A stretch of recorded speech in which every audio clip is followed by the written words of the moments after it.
Welcome to the Shower Epiphanies podcast. Today, my guest is Kim Julen, founder of Finding Your Fiji. As a Feng Shui expert and psychic, Kim is a certified Feng Shui practitioner, an IFSG Red Ribbon practitioner, a certified angel card reader. Angels in homes talk to her, and they always have helpful information to share, which I love. In 2017, Kim moved from Minnesota to Maui, sight unseen, which I love, to make her dream life a reality. Through her private coaching, Feng Shui consultations, and angel readings, Kim brings harmony to your head, heart, and home. She is passionate about helping you find your Fiji, whatever that may be for you. Welcome, Kim, to the show. I can't wait to talk to you. Thank you. I'm so excited.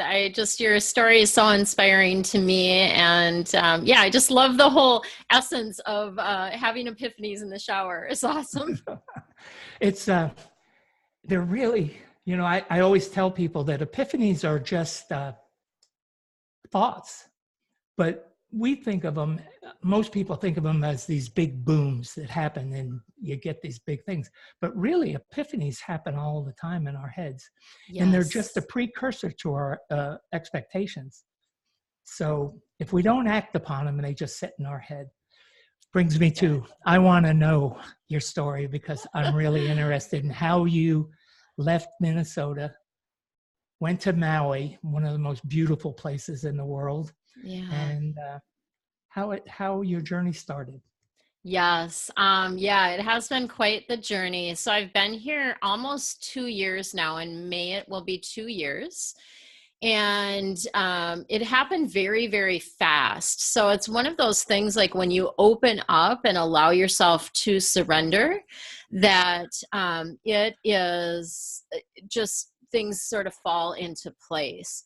And so what happened for me is I'd had a sense for a long time that I was not meant to stay in Minnesota. Kind of on a practical matter, I don't love winter, so that's part of it. But also I felt a calling to go somewhere else, to be somewhere else. And I wasn't sure where that was. And so I was just paying attention to the signs. And I kept getting indications that it was Maui, that Maui was where I was meant to be. And I was like, oh man, this is a big deal. Like selling my house, selling everything, basically moving away from everyone to a place that I had never even visited. I'd been to some of the other Hawaiian islands, but never to Maui.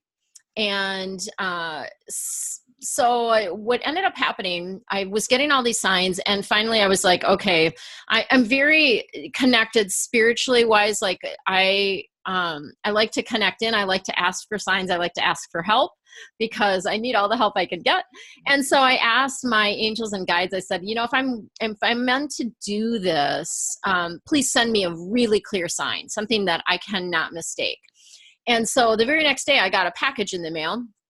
I was in the process of a Secret Santa sister exchange is what it was. So it actually came from someone I did not know. And to this day, I still don't know who sent it to me. I'm kind of hoping someone will like see one of these broadcasts and say, hey, that was me. But it was anonymous. And so I get this package and I open the package up, and the gifts were kind of in the bottom, and they were cushioned by a couple handle bags. And one of the bags, the first bag that I pulled out actually was like a turquoise blue, and it said Maui Divers Jewelry on it. So talk about hit you over the head. I'm like, okay, there's my sign. Like that is what I needed to just do it and just start leaning in. How did that work for you? I mean, people, in their heads a lot of times say, let's just do it and go do it. But it takes something a little deeper and I think Yes. It's faith, because you cannot move sight unseen from Maui or from Minnesota to Maui on a whim. You have to have a lot of faith in it. It may be a whim that you do it, but there's a faith in it that everything is going to be okay. Yes. And it's so funny because I get truth bumps, or we call them chicken skin here in Hawaii, whenever, someone says something that's just so right and true. And you're right. You hit it right on the head. That's it. Like faith is a huge part of it, because I needed to trust that I was going to be taken care of. I needed to trust that everything was going to be okay. Because honestly, I didn't have the money to move. I didn't have, people say, oh, you should have like a whole bunch of money when you move to Maui because it's expensive and trying to find housing and all that kind of stuff. And I did not have that. At the time, I ended up using the money that I got from my house, from selling my house, in order to, to make the move. But what I see it as more of as a leaning in. So it's not like, because if I would have thought about all the things that had to happen in order for me to move here, just even selling my house alone, like there's clear out like a 4-bedroom house that I've been living in, and my kids' stuff and all kinds of, I actually had one of my kids was living with me at the time. He did have another place to go immediately, but I was like kind of kicking him out of the nest. So leaning in to me is just taking one action at a time. So basically, I got the guidance to call my friend who is a realtor and, have her come and see what I could get for my house. That was like one of the first steps. Little did I know that less than a month later, would have my house on the market. Right. And it just, things happen super fast that way. Yeah. I write a lot about expecting the unexpected. How do you expect the unexpected? And it's really in preparation. It's just preparing your mind for things unseen. I learned it in Vietnam because we never knew from moment to moment what was coming next, what was going to happen. So you have to develop this sense of expecting the unexpected. And a lot of people don't think about it, but when you do think about it and you start your mindfulness and preparing your mind to expect the unexpected, you really learn how to adjust to things. Do you think that played a part in did you have that sense about you? Yeah, and part of it for me is like maybe a little bit of a shift on that about expecting that everything is always going to work out. So for me, it's kind of like, because I think sometimes expecting the unexpected can also be about like expecting, what they say, be prepared for the worst or whatever.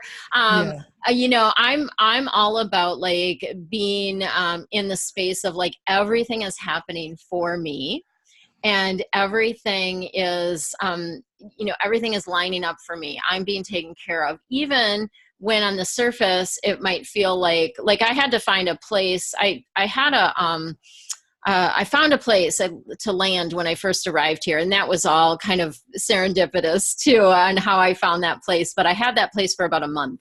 And then I was able to find another place for about 8 months. But it turned out that I had to find a new place like in January, which is prime season here, like prime vacation time. And so many different people that I talked to said, oh my gosh, you're looking for a place in January, like good luck, right? Like, but I was like not going to buy into that. And I just said, no, I'm always able to find places to live easily and effortlessly. I'm going to find the perfect home.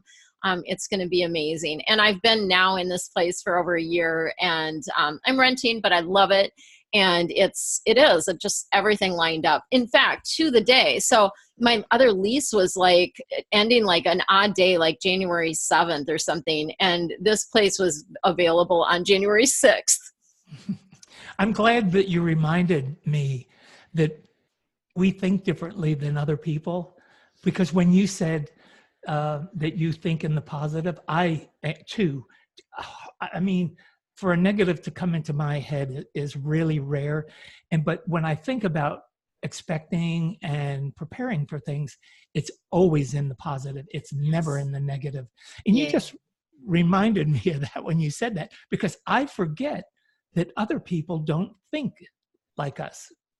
And that's what I'm trying to do in educating people about their expectations, is change their mindset about it to think in the positive instead of the negative. So how does Feng Shui play into that? Yeah, so Feng Shui is really, kind of to simplify it, it's a way to create an environment that energetically supports the things that you want to bring into your life. So it's kind of creating this beautiful container. And what I've seen happen is it really speeds up the law of attraction. So the things that you want to be, to do, to have, when you make simple changes in your home, it helps those things flow to you more quickly. Yeah, I've seen some things where people say that coming into your house a certain way affects it, and all kinds of things. I've always found it interesting because I believe in that there's energy in everything. Yes. And that energy is what really drives us. And I don't know how much you know about my story, but when I was 9 years old, I went to a hilltop and laid on my back because I was feeling abandoned and trying to figure out where my life was going to go and happen. And when I went to Harvard to speak, an astrophysicist told me that when I was 9 years old and put out that energy, that it's played full course in my life. And Wow. here it is, almost 68 years later. Now I'm 71. So Wow. how many ever years it is, it's finally returned to me full circle. And he said, I've never met anyone who has lived it full circle like you have. Wow. That's And amazing. it brought goosebumps to me, Yeah. And I'm getting them now too. Yes. And I had never, I just had never ever thought about stuff like that. And now I just believe that the world does operate on energy, and the energy we put out comes back to us through the law of attraction. And Yes. of course, we all know people that are negative, and they just remain negative because they keep running that negative energy. Yes. So everybody get out of the negative, get into the positive. Well, and two, kind of going back to that expectation, like watch what you're expecting. So it can be something as simple as like, saying that there's like so many deer around, and that, oh my gosh, there's like, this is a big thing in Minnesota, because at certain times of the year, the deer are running on the highways and running on the roads and things like that. And certain neighborhoods have a lot of deer. And so people say, oh my gosh, there's so many deer. Watch out for the deer. Be careful you don't hit a deer, like all that kind of stuff. And, what often happens then is they draw in that very thing that because they're so like focused on avoiding it, but the universe doesn't hear that don't, not, or no. So they're like, you have to like catch yourself. And that's the thing. I would say that I do still have negative thoughts, but I typically will catch myself and just say, cancel. Like, no, I don't want that. What is it that I do want? So when something comes in and I'm like thinking about something and I like, maybe get anxious or whatever about something, I'll stop and I'll just be like, okay, I don't want that. What is it that I do want? And then putting that out there. And that's really a great way to live. I mean, because, you cannot not be anxious at some point in your life, and we all experience it. And what I've always preached to people, it's how you manage all those things. The anxiety, the fear, because fear paralyzes, and there's so many people that are paralyzed and don't do what they want to be doing because of that. Yes. I know that you're into angel readings also. Yes. Yeah. So I have a super strong connection with the angels. Archangels are, I work with a lot of the archangels, and I've had a strong connection with them since I was a little girl. But kind of how that goes is, people don't believe you. And so you kind of like push it aside, or I just didn't reopen to it really until about 2012. And then I kind of reopened to that. And I like to jokingly say that they haven't shut up since, right? Like they're always talking to me. Yeah. And that's kind of an interesting story too, actually. I was speaking of energy and vibrations. I went to a Wayne Dyer event. I'm guessing you're familiar with Wayne Dyer, and Abraham Hicks. So Esther Hicks was on stage with Wayne Dyer, first time and only time they had ever been. And my girlfriend had said, I think we need to go to this. And so I was like, okay, yeah, let's do it. We didn't have a lot of time. So we basically, flew in, stayed overnight, and flew out the next day. And it would happen to be in California. And the energy in the space just with Wayne Dyer and Abraham and everything that they bring was so high. And at that time, like I wasn't in the place where I'm now. I literally had trouble staying awake. Like it was such a high vibration that I was like just too, and it wasn't like jet lag. It was just energy. Mm-hmm. And so the very next day, my girlfriend was still sleeping, and I woke up and I went out with my journal onto our little patio or whatever at our hotel.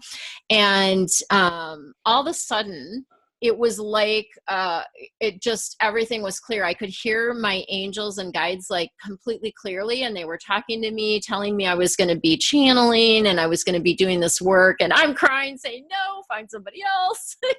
Like just it was very emotional. But again, it got me to that state of like where I could be open. And then since then, they're just guiding me on how to open more for, more and more each time. And it's actually, the angel stuff is the easiest thing that I do, I feel like, because I don't have to do anything. I just have to relay information.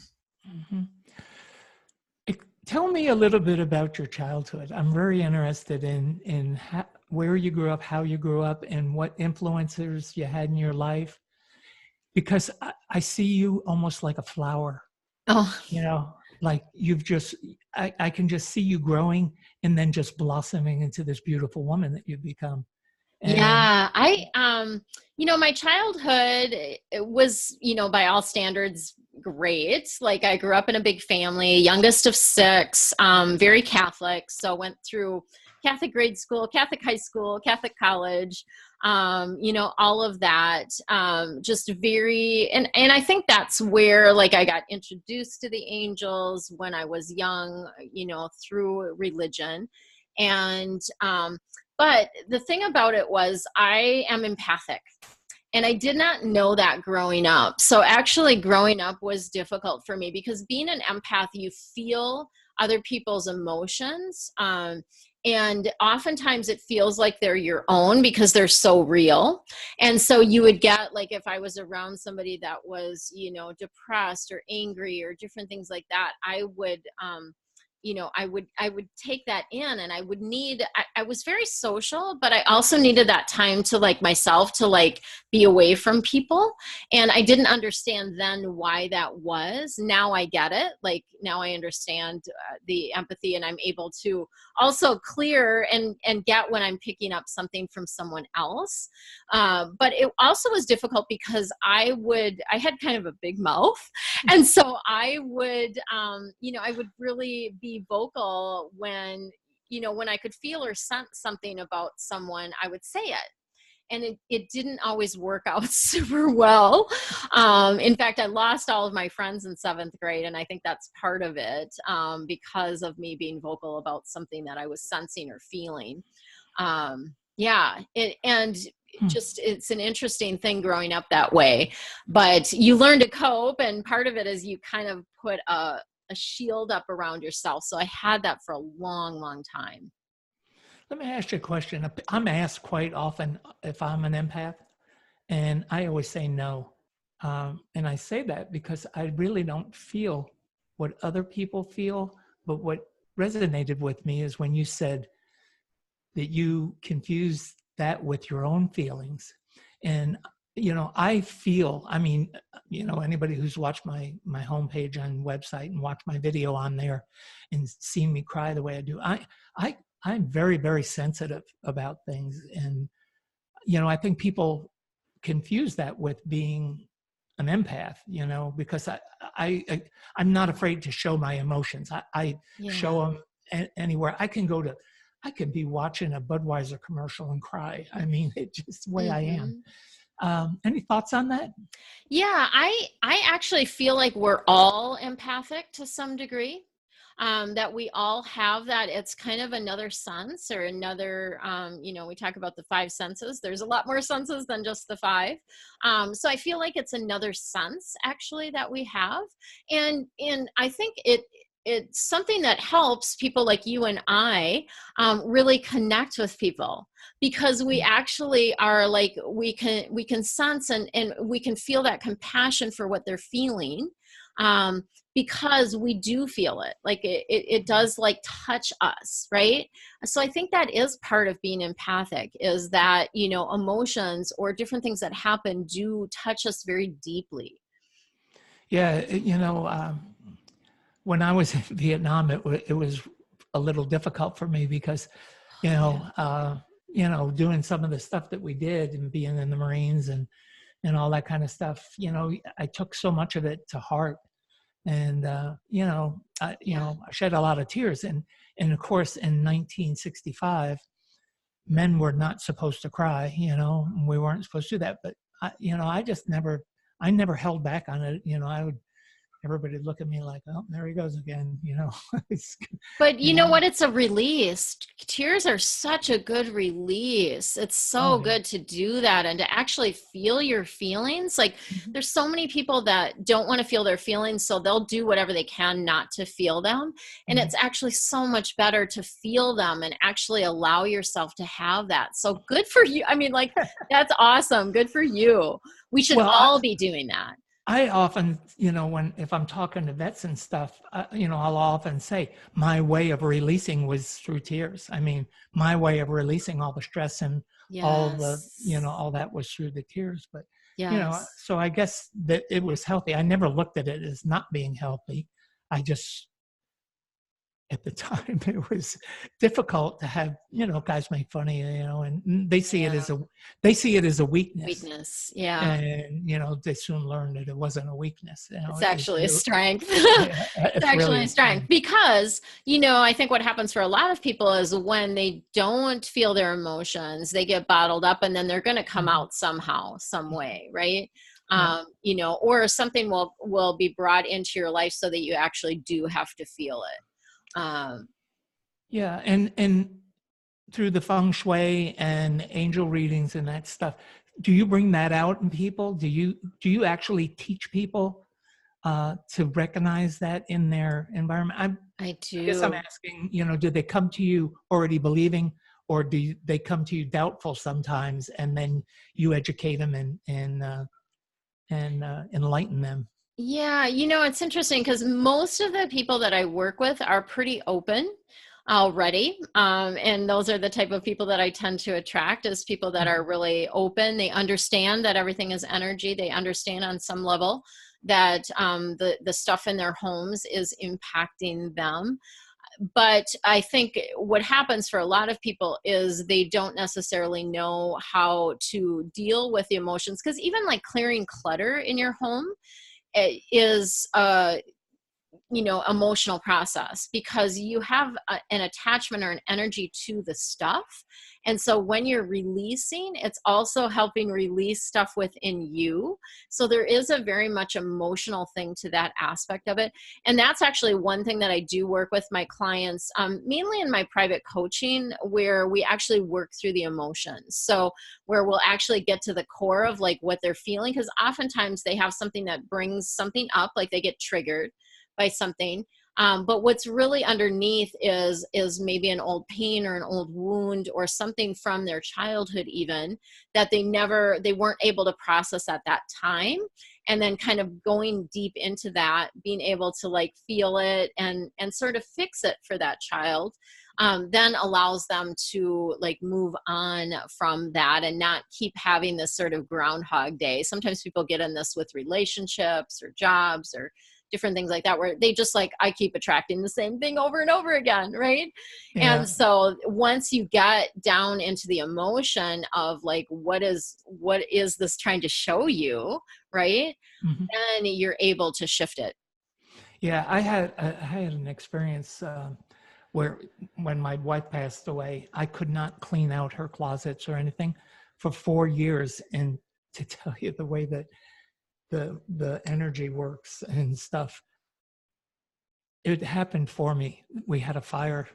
We had an electrical Yes. fire that we had a power surge come through the breaker box, and it was had been shut off because I wasn't at home, and it caused sparks during the drought to catch the short grass around the house.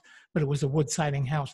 Caught the house on fire. By the time the fire department got there, the entire structure was gone and everything was gone. So all of that was taken care of for me. Yes, the universe does have a way of doing that. If we are not dealing with something, it will, this happens for a lot of people with jobs where there's a job that they're meant to leave. They know they're not meant to stay there. It's a toxic environment or whatever. And then they get let go, or the, company moves or something like that. So yeah, the universe does have a way of a cleansing, of pushing us in the direction that we're meant to go. Yeah. One of the things I was been thinking about when we first started speaking, you said that I know one child was in Minnesota. How many children did you leave back in the States to go to? Two. Yes, I have two boys. They're now 22 and 25. And actually, my oldest son is coming to visit me in a couple days. I'm super excited. Good. He hasn't been here yet. The other one has been here a couple times already to visit. And I go back. My dad, my whole family is there. My dad is 94. And so he is back there. All my sisters, my brother, and so I do tend to go back a couple times a year to visit. Yeah, to me, that's really, really, really interesting. And it shows the strength of your character, because to leave your dad and your sons and your sisters and brothers, and, to leave your family back there and to go there without knowing anyone or a place to be or anything like that, really is strength of convictions to follow through on what your beliefs are, Yes.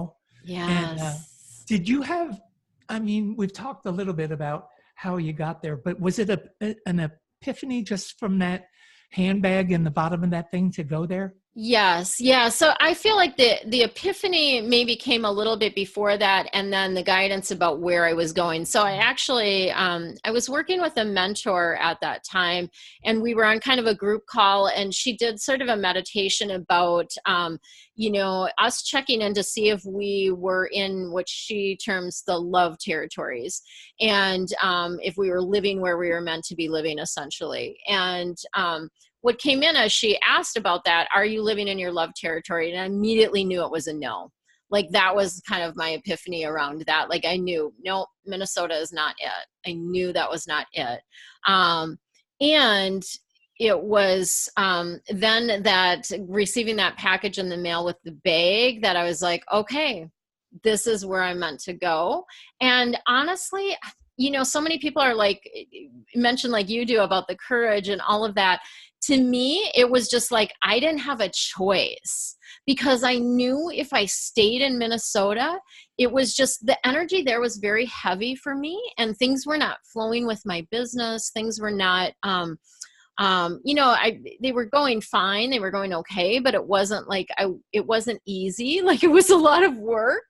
And so I just knew if I stayed there, it was just going to get worse and worse. And so I felt like, the easier path for me was moving to Maui, even though on the surface it seems like it was harder, right? Yeah, and I say that because I know for some people to make that decision is very difficult. But I think the strength is in your open-mindedness and your mindfulness, that you were able to do that. Here's a question for you. Yeah. What if it would have said go to Russia? Ooh. Yeah, that would freak me out a little bit more. I think out of the country would be, and I do have friends that have been called to move to France or different places.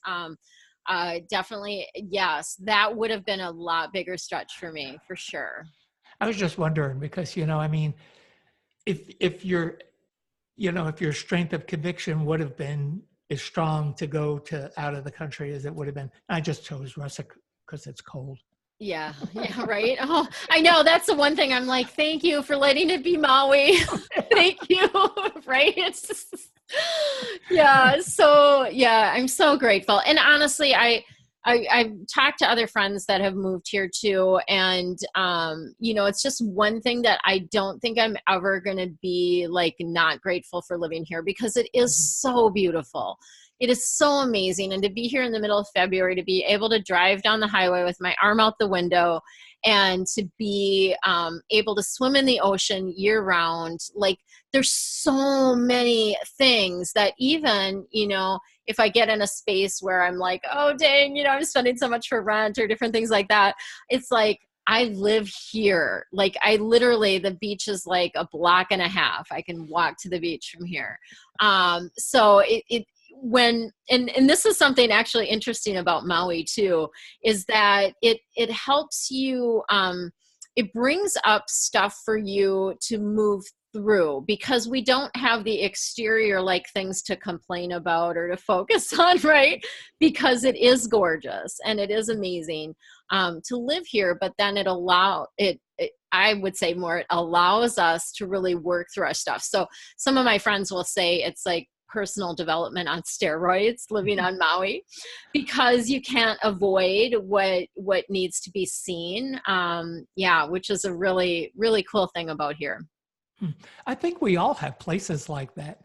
I mean, for me, it's on top of a hill, Yes. Because for me, when I was little and went up to the top of that hill and found comfort, out at my ranch, I can climb that hill and look out and I find it just like this energy flows out of me. And Yes. actually we're talking about doing a podcast I have a friend that has a TV show in Dallas, and she wants to come down and hike up to the top of this hill.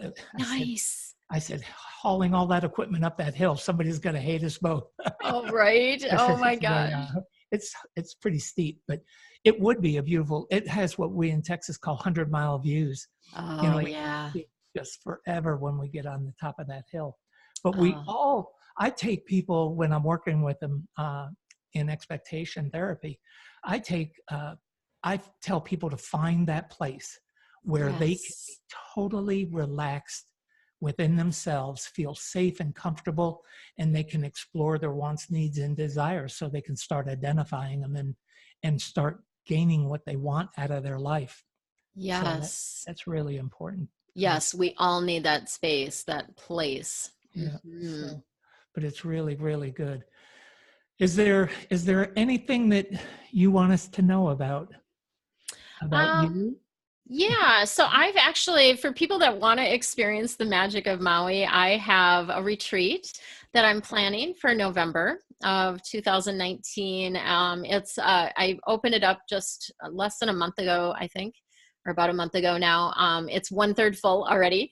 So I do still have some openings for that, for people that want to experience Maui, and not just the, obviously the activities on Maui are amazing, but also actually living aloha.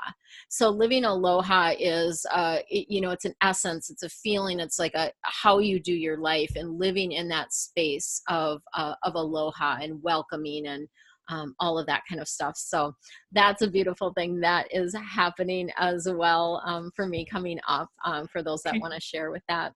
Yeah, can you send me that, and so Yes. I can include it in these show notes? Yes, So I definitely will do that. I definitely will do that. What else is going on in your life? I am in the process of, I have a group right now I'm running that's a treasure box club. I do that a couple times a year, and I'm doing that. So that is really a fun, amazing Feng Shui adjustment, super powerful for attracting abundance. So doing that. I'm also getting very involved with realtors, which is fun for me, because they touch so many people's lives when they're, buying and selling homes. Is just it's a real emotional thing when people are going through that. And, when homes aren't moving, there's an energy oftentimes that is stuck there. And so what I'm able to do, that's one of the services that I provide, is clearing homes. So I'm actually able to clear the home. And I had one gal not too long ago that had a home in New Jersey, was trying to sell it for like 3 years, on and off the market, never got one offer, not one single offer. Her husband had committed suicide in the space. And so energetically, people feel that, right? Like beautiful place, beautiful home, but they come in and there's something that doesn't feel right to them. I cleared it. We did some I did energy work. I was calling the angels. I anchored the space with angels, and literally within 30 days, she had had it sold. So it really, Wow. you know, just helping raise the vibration of the planet is part of what I'm up to too. Oh, that's really great. Where can people get a hold of you? Yes, I have a website. It's called Finding Your Fiji, and Fiji is FIJI.com. I also have a YouTube channel. It's under my name, Kim Julen, and the YouTube, I offer a lot of free videos, free monthly readings, angel readings for all the zodiac signs. I just uploaded, as we're filming this, it's Happy Chinese New Year today, as we're filming this. So I do some stuff for Chinese New Year, and I also have Feng Shui videos on there as well.